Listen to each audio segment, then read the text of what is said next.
For my first semblance of a video, I just thought I'd go through my worlds real quick, because at some point I'm going to have to go through all of them. So the bad part of not recording things from the very beginning is that I have a lot of old stuff. Like that mess of command blocks that I have a whole lot of fun explaining. So yeah, at some point I'm going to go through all these worlds, but this is more of an introduction before I actually start working on what I'm currently working on. So just to show you all my worlds. That's just an old thing for a school project. That was... I was trying to use armor stands to terraform a little bit. And... yeah... I sort of accidentally made a hole to Bedrock. I just decided to have fun, just make a gigantic pit out of it, and then haven't really touched it since. That's quite clearly a backup, probably just before I read an elevator, those things that you can see in the, not screenshot, whatever. There's a word for that. In the image, those two things are elevators, redstone elevators. That's some sort of music project thing, music machine that I never ended up finishing. That, I think... come on. No, there's no way to see it. Get my keyboard. Something tells me it's named computer, but it's just hidden. Yep, computer. So that was going to be a computer, never really finished it. It's most of a computer, except the program. That's a creative world that I never really finished. It does have a really cool redstone door, though. That's basically it. Next, command block music. I actually did finish that one. I mean, I only made like one song in it. Started on a second song. Never finished that. Also, excuse if my voice is a little bit low. I'm sort of trying to speak softly. Sort of just recording this in my house randomly. So, can't make too much noise. Break Build City. That was me trying to use those elevators of mine in some sort of skyscraper. Oh, and it's also the place that I terraformed, whose predecessor became this place. Never finished that either. Music, I think you can quite clearly see in the image that I never finished that. Pi Day, survival world that I started on 3/14/20 probably. Clearly, I only played on it for 5 days, and also, if you can see in the image, I was duplicating things, so I was fine with duplication just for that one. I was just trying to advance fairly quickly, but nothing really came of it. Random world, I don't know. Particle tests, as you can see in the image, like with those are probably smoke particle effects. Next to it are bubbles. Can't really see the ones that are smaller, but I was just fooling around with probably /particle command. I don't know. It was basically a command I hadn't used before, so I was just fooling around with it. I'm sort of really annoyed about this one. So EX is experimental, chunk grid, home. Experimental because I needed experimental mode to fool around with structure blocks. So in the image, that coarse dirt grid isn't just random, it's on chunk borders. And that command block, and there's a single, or maybe two structure blocks in there. That's basically the thing.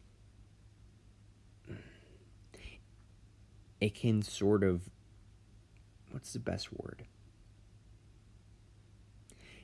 Click one of the buttons, it makes another copy of that structure in that direction, again aligned with chunk grids.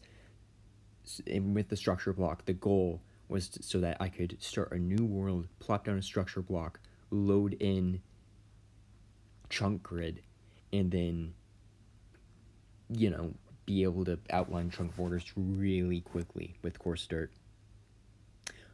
Unfortunately, structure blocks can't do that, because obviously structure blocks can only work within the same world, making them barely better than slash clone.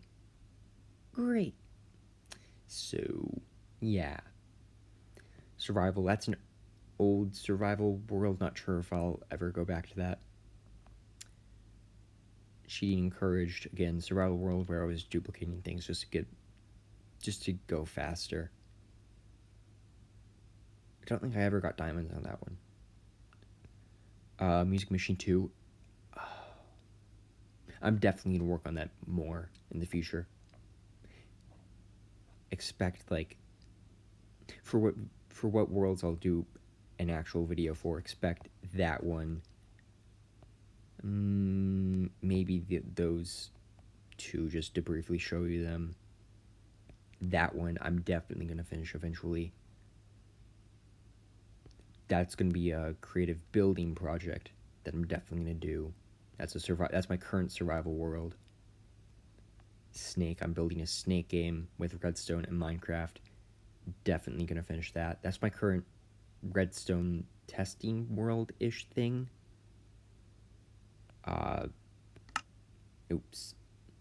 Clicked on it instead of dragged. This is the world I'm currently working on. Wait, or is it? Might not be. Yes, it is. So I'll come back to that in a few moments. That I'll also make a video on, probably. But yeah, let's keep moving through.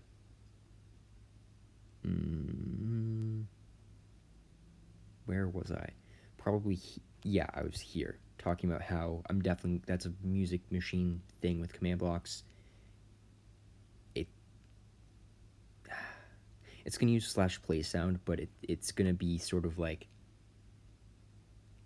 a MIDI-like thing, hopefully, if it all works. You know what? While I'm thinking of it, I'm going to quickly check that I'm actually recording. Yay. I think that means I'm recording. Hopefully I haven't been talking to a non-responsive iPad. So Bedrock breaking test. Well, I was testing to see different ways to break Bedrock to see if the way that I was planning to do it was actually the easiest. Random world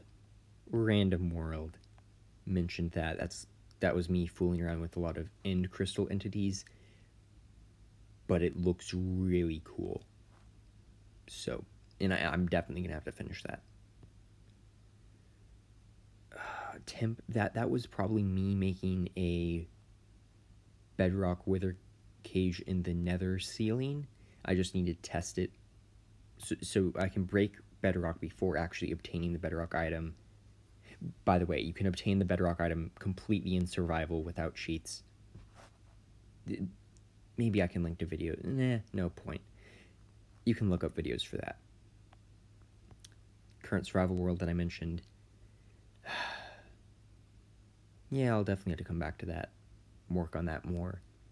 Haven't done much on that world. I'm actually further in this realm that I started with my friends, 1.5 weeks ago. So, in 1.5 weeks of work, I've gotten further than this world. So, yeah, that's gonna be fun to go back to. I can't really call it a current attempt at making a redstone music machine as opposed to a command block based music machine, not command block based redstone machine. That makes no sense. Since I clearly didn't get very far. Snake game in Minecraft. Yay. Definitely need to go back to work on that. That backup was before I /cloned a gigantic chunk of the memory cells. I really didn't want to mess that up, so made a backup. And I might as well keep it just in case. how to describe this? Well, it can get its own video. Same with this world. I have quite a few things in there, but like I said, Redstone Testing World, that's inaccurate. I'm gonna rename that real quick. That should really be PRNG test. So in that world, I have a pseudo-random number generator, P pseudo RNG random number generator test. I didn't really implement any Perlin noise stuff in there. And that brings us on to our current world, I think. Other than maybe a brief mention that that's a redstone computer thing. Yeah. So let's go in here. And now the fun begins, because I did a lot of work in this world before recording anything. And I swear, this didn't pop out of the sky. But now it's here. And I have to try to explain what the heck this is. So, first I should probably explain what Perlin noise is. I'm going to record that later and just edit it in iMovie or something. So, Perlin noise. I think I should probably start first with the math and then get into the use later. So, step one is to just choose a random vector. Basically what that entails is you choose a random angle and then you use some sine and cosine stuff to figure out exactly what that vector thing is. But Minecraft isn't a calculator. It doesn't have sine and cosine by default. So I could implement sine and cosine if I really wanted to. But I decided, you know what the heck, I'm gonna try to do Perlin noise without that, just because, you know, if I don't have to use sine and cosine, I really don't want to. Similarly, then I also skipped step 2, which combined these two steps work to produce variables called S, T, U, and V. Well, at least that's what they're called here. And this is basically the site that I use to figure out the math for Perlin noise. So then next we find the average of these, of S and T, the first two numbers, find the average of U and V, and then find the average of those averages. But we don't just take the average, we take a weighted average, weighted by wherever the point we've chosen is in there. And we don't just like weight it by linearly, like with this straight line here. We use a thing called the ease curve. Well, I'm saying we, even though I'm really new to this, and I basically just took it all from here, but whatever. So we basically just use this function. But the issue is, this is for 0 to 1. My values are from 0 to 127. They're 128 times larger. So 2p cubed gets 3 extra factors of 128 that shouldn't be there. And worse, this gets a different number of factors of 128. So when I actually implemented this, I actually used 384 p squared and 2p cubed. And then later on, I just had to divide it by 128 cubed. And that brought it back down within 0 and 1, or at least it should. So it should work. So the steps is exactly how I calculate that is a bit annoying. And then I had to calculate A and B. It's amazing how difficult this becomes when you do one step at a time. So you're like, okay, let's take 3, or actually 384, because I need to multiply by 128, and I can just start at 384. So we take 384, and we multiply it by x minus x0. That's another command block.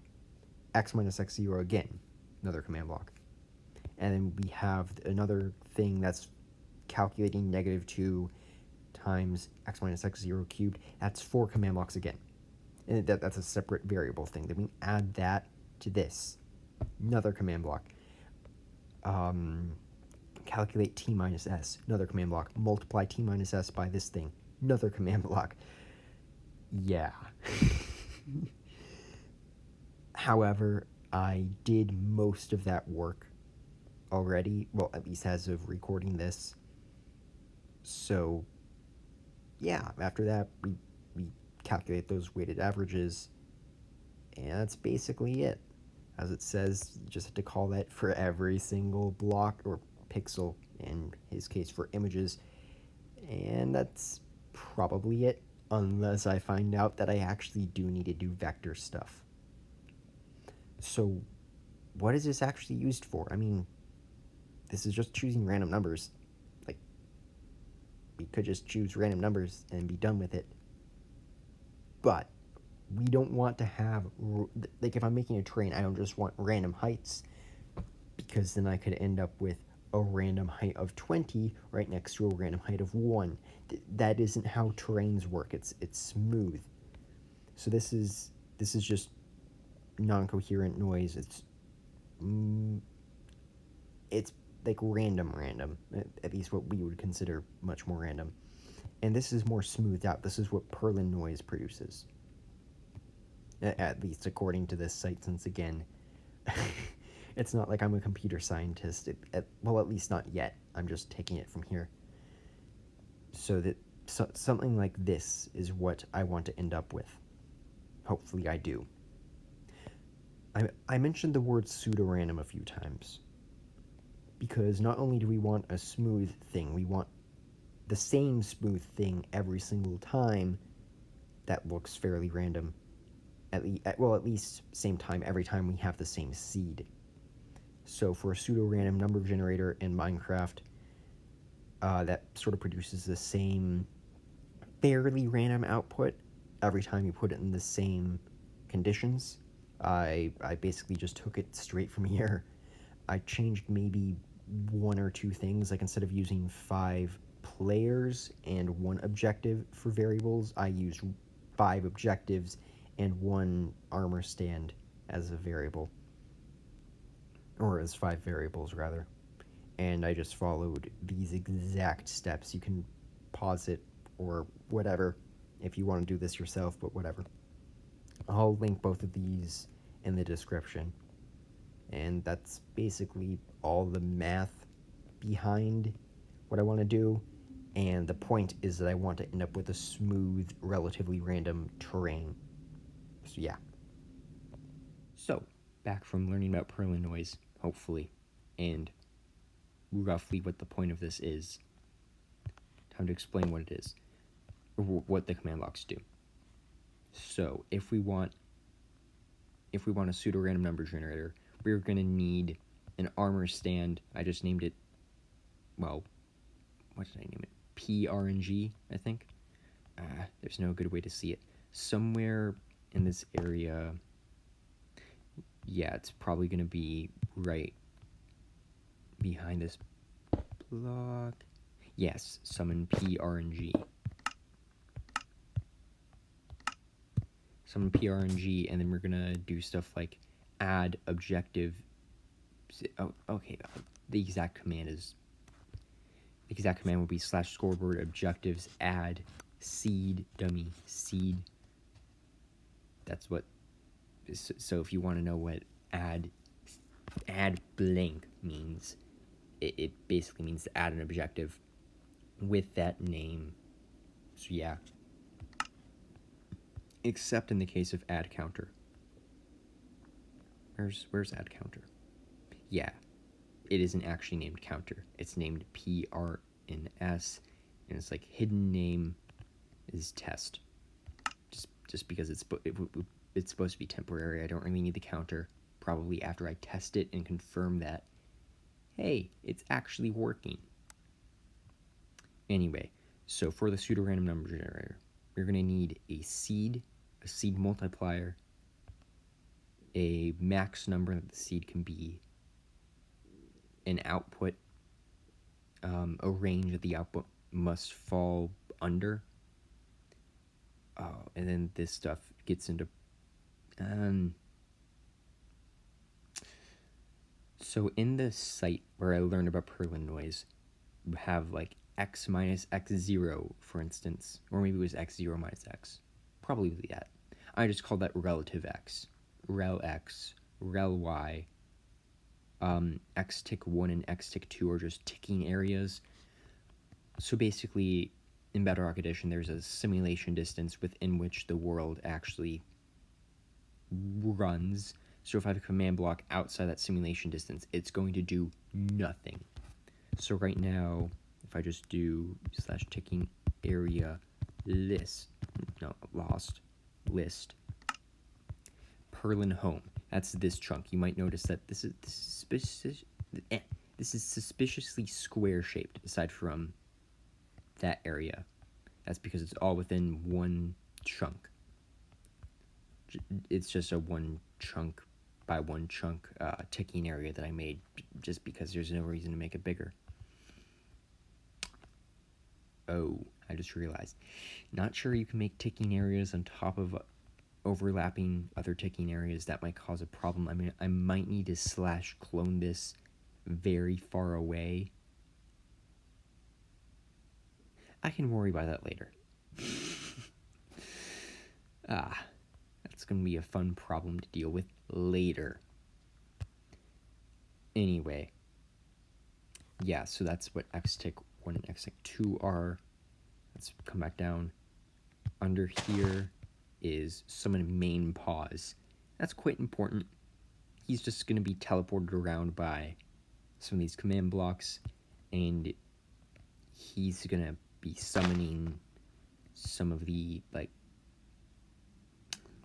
what did I call it? Whatever, he's going to be doing some stuff. Oh, and then in the, before I click generate in these pre-generation steps, main pause is also the guy responsible for saying, okay, where are we? Where should we next summon a pseudo-random number armor stand thing to remember a pseudo-random number? That's getting way ahead of where we are, but main pause is important. Perlin 1, Perlin 2, Perlin 3, and Perlin 4 are just armor stands that sit here, here, here, and here. Just treat them as extra variables, basically. If you don't do much like computer stuff, it basically means they exist for the sake of remembering a number and basically nothing else. Const. I think I only ended up using the const for constant objective once. Let's see. Yeah, 128 to the third power is awfully big. Didn't really want to bother to type it out, but I think it's typed out in here. Yeah. I think also for, I'm not sure there's a way to divide a scoreboard score by something without having an armor stand or something with the score that's the divisor to divide your score by. There might be a way to just divide it by that specific number, but it was easier. The way that I know how to use the scoreboard command meant the easiest way to divide one number by another was to have, even if one of those numbers never changes, is to have that second number still remembered in an armor stand. Perlin var, that's a variable that these guys use. It's also a variable that some armor stands named Jin, I think, will use.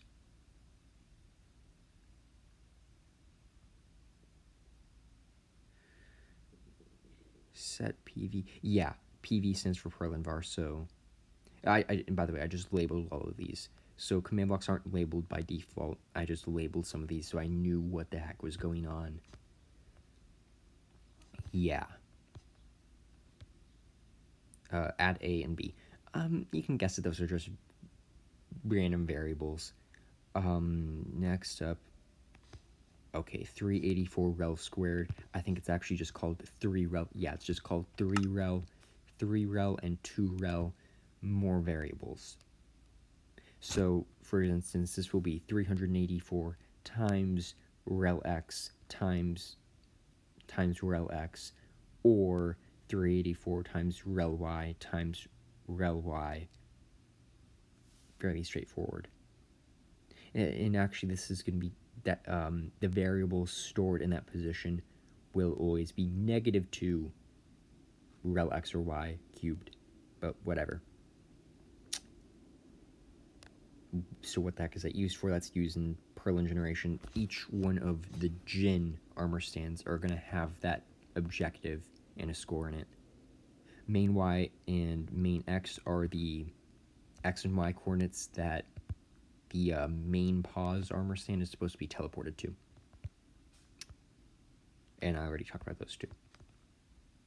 This is the, okay, I called it reset.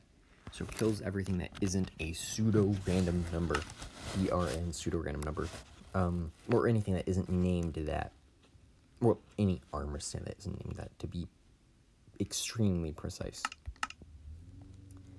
It also removes the seed objective, removes the seed im objective, so basically destroys the scoreboard entirely. Removes Jin tick if this generation thing happened to be running when I hit reset. That just removes the so Jin stands for generation. Removes the ticking area that the generation thing uses. Resets the. That's gonna need to be edited. I'm just gonna real quick delete this because this is no longer accurate. That could cause some problems. I'm really glad I decided to go back through these armor stands and whatnot. Or not armor stands, command blocks. And that's going to be equally inaccurate. I'll deal with that later. Back to normal. Remove those two that I added there. Remove those ticking areas. Remove that other variable objective thing. By the way, if you want to see the command, it's just scoreboard objectives remove whatever I said it's going to remove. Remove B, same thing, but instead of A, it's B. Remove that, but instead of in the command, instead of saying A, it says 2rel in that where it says A. Remove 3rel. Remove rel x objective, remove rel y objective. These two things are also things that the generation armor stands all have. Remove main x and main y. Remove y tick. Those are two more ticking areas. So basically what the reset thing does, it basically removes all of the objectives pretty much, and then kills a lot of armor stands, and yeah, it resets a lot of stuff, just like it says. Next, before I cover this, I should probably cover some of this stuff. You can see that I'm still working on this stuff. Man, this is going to be a pain. I think I did a little bit of math after this. It's going to this generating these walls, it's going to take around 100 command blocks, probably. So you get to look forward to watching me do that, probably. Or at least seeing the aftermath. Anyway, so before I generate a gigantic area of terrain, first I need a lot of pseudo-random numbers. And I can't just generate a new random number each time. I need to actually remember it, because otherwise it, well, sort of defeats the point of being, you know, pseudo-random, not just completely random. Anyway, so to start the pre-generation step, first it sets this block right here, the quartz. Then it sets this block to an observer facing into it. Then it adds a ticking area called pre-tick 1, as a ticking area called pre-tick 2. Where does it do that? Basically in an area very far this way. At negative 1024, negative 1024, and then it extends north quite a bit. So pre-tick 1 extends about halfway north, and then pre-tick 2 goes all the way over there to not north, actually. This is south. Yeah, so those two together basically cover a 128 long, one chunk wide strip of where I'm gonna need to put pseudo-random numbers. And by the way, this entire thing is just gonna be 2048 by 2048, just for the sake of making it easy. It's not gonna be infinite by any means. That's why I'm gonna have walls surrounding it.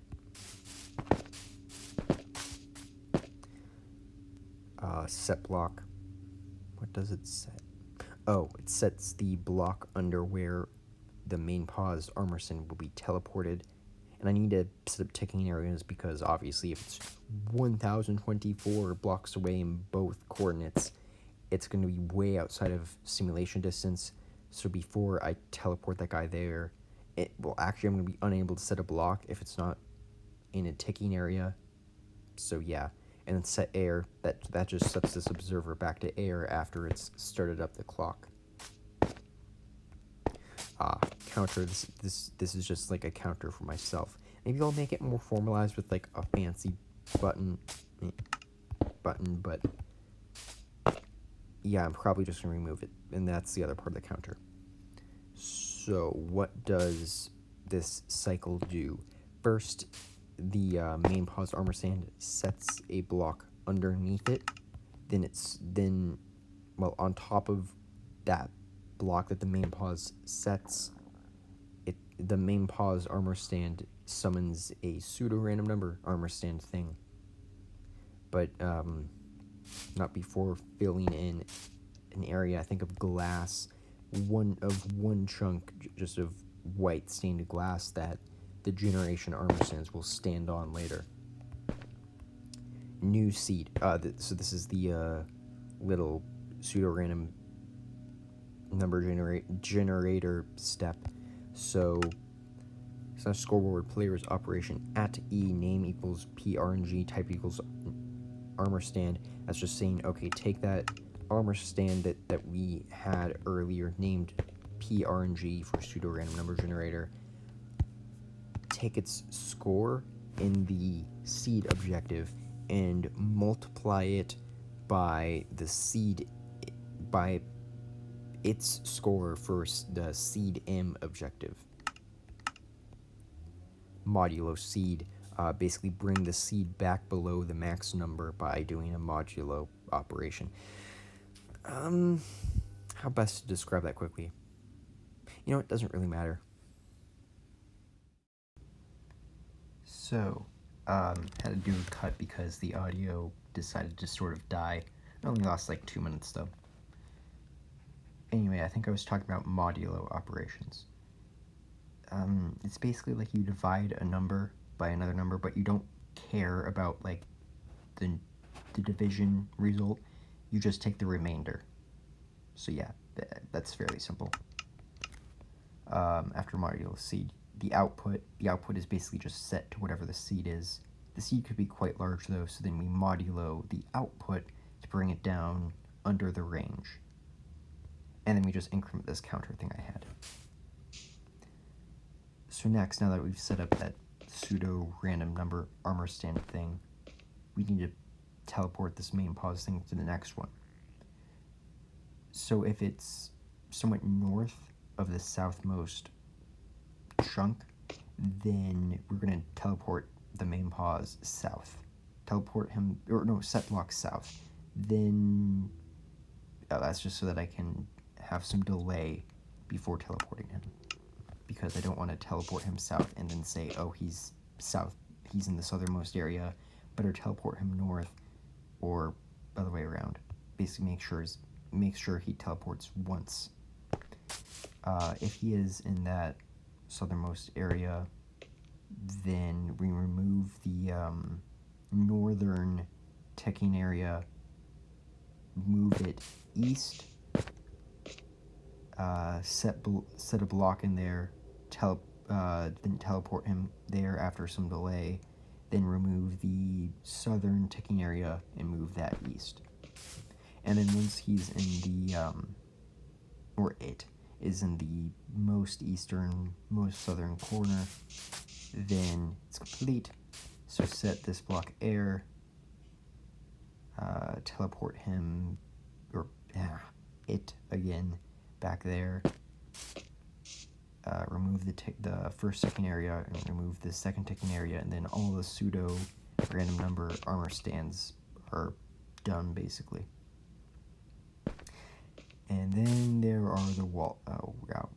I really barely labeled. Yeah, I didn't really label anything. That's great. I'm sure that'll make it easy.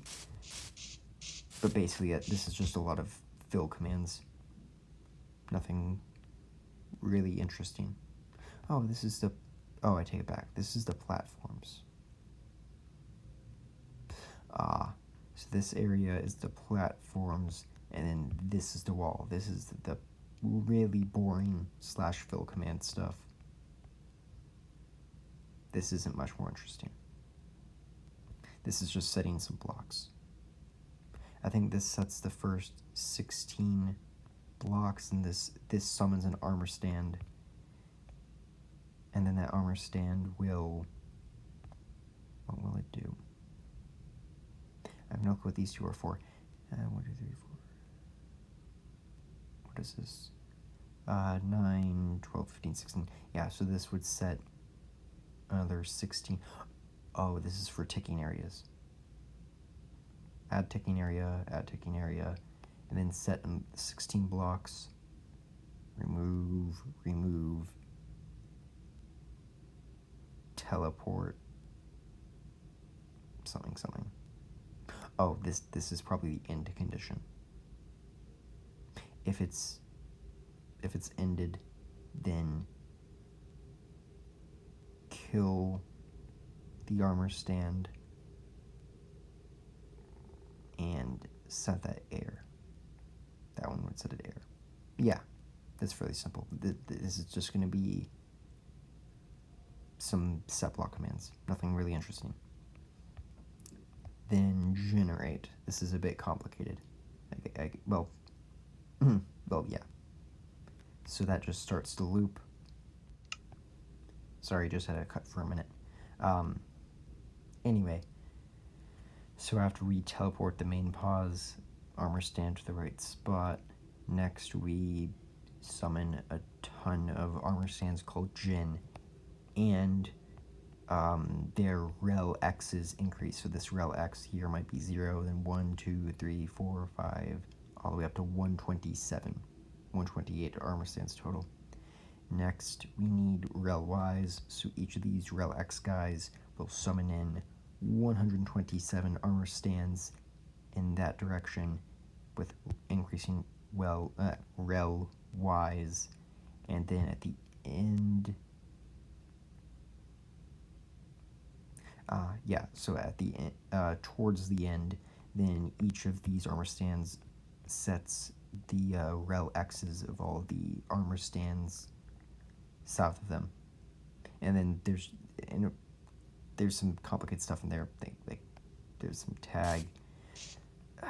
Exactly how I did it is how I implemented the how to make it in increasing order with so few command blocks can be a bit complicated, but whatever. It works. I've tested that part a little bit at least. So this, remember how we had those pseudo-random numbers? This just makes the main pause guy read out some stuff. Let me just test something. That looks good. Okay, good. Yeah, this will work. Basically, this main pause thing says, okay, take the pseudo-random number under me, store that to the Perlin var for Perlin 1, take the one that's south over here, that's Perlin 2, and then not southeast, the one that's south of me is going to be Perlin 3, the one that's both south and east of me, that's going to be Perlin 4, and then we set, so now we have 128 by 128 square of armor stands named Jin. So then all of those armor stands, they then get a score of -2 in the 2rel objective. Then we multiply each of their scores by their score in rel x. So each of them has their own score in rel x, and then we're going to multiply that 3 times, and then we're going to set each of their scores in the 3rel objective to 384, multiply by each of their scores in rel x. So rel x isn't a specific number, it's whatever their score in rel x is that we're multiplying by. Next, delta just means change. It basically means Perlin var 2 minus Perlin var 1. It's nothing fancy, but I was just trying to make the name make sense, I suppose, to me at least.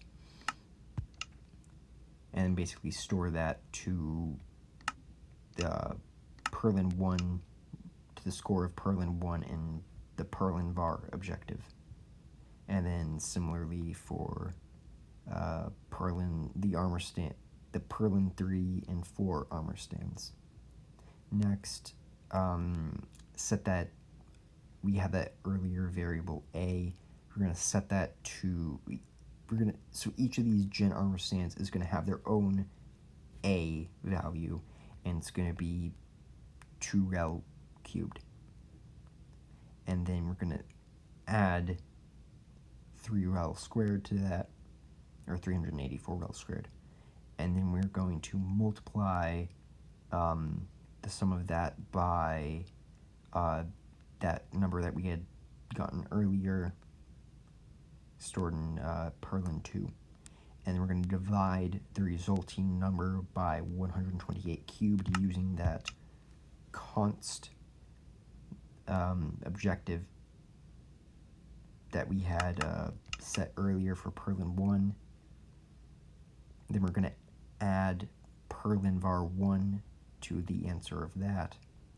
And by the way, division rounds down. So it's an integer still. No matter what the inputs are, it's going to yield an integer. So this is still an integer. And then now we're going to do the same thing. So we had 5 command blocks for A, and now we have 5 command blocks for B. The difference is that instead of using Perlin var 2 and Perlin var 1, we're going to be using Perlin var 4 and Perlin var 3. So now we have our A's and B's set up, and this is where I still have to do some things. So now we're going to, here, instead of rel referring to rel x, it refers to rel y. And then we move through that, and this time, instead of using Perlin vars 1 and 2 or whatever, now we're using A and B. Long story short, when I talk softly and quickly without a script, whatever. Long story short, this stuff takes a weighted average of Perlin var 1 and 2, and then 3 and 4, and this is the weighted average of those two weighted averages, weighted by the position of each Jin. So each of these Jin things are going to have a different result, and it's going to be stored to their Perlin var objective score thing. And then based on that score, this is actually going to end up being twice as tall, I think. I decided ultimately that I'm going to have the range be 20 instead of 10. So basically, if their score is 0, it's going to set a black terracotta block above them at some height, If it's 1, it's going to be a black terracotta 1 higher, and so on and so forth. That part's relatively simple. And we loop around, kill all the old Djinns, teleport the main pause back over here, move Djinn tick, and then teleport main pause to the next thing. Oh, where's the counter incremented? Counter is there. Counter tick. So, well, I said teleport it to the next thing, but, well, where is the next thing? Well, it's determined by this counter thing. This is a cool binary counter thing that I set up. I had a redstone binary counter earlier. That, if you remember, I said that these were outdated, sort of. That's because those reset the redstone clock. Well, there is no counter. There is no redstone counter now, so gonna have to change that. So binary counters, it's easiest just to watch them. Change that to repeat. Sure, it can be always active. 20, I think that's close to the maximum speed. Oh, come on. Are you guys not in the mood to listen? Unless, oh, actually, I think I know why. It should be 12/6. 12/4/6. That's the problem. Glad I caught that.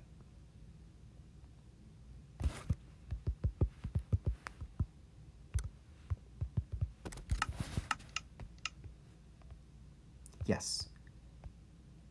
So, basically, if it's redstone, it sets it to quartz, and it activates the next one. So it sort of moves along. But once it hits quartz, it only changes it and then doesn't move further. So this one, it's going to change that one, but because that one's quartz, it's not going to change that one. Yep, didn't change that one.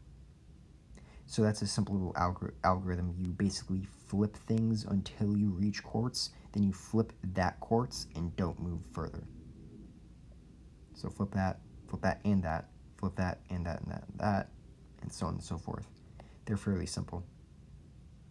Like, this is tileable, completely tileable. I can just clone this as high as I want until world height, and it would work just fine.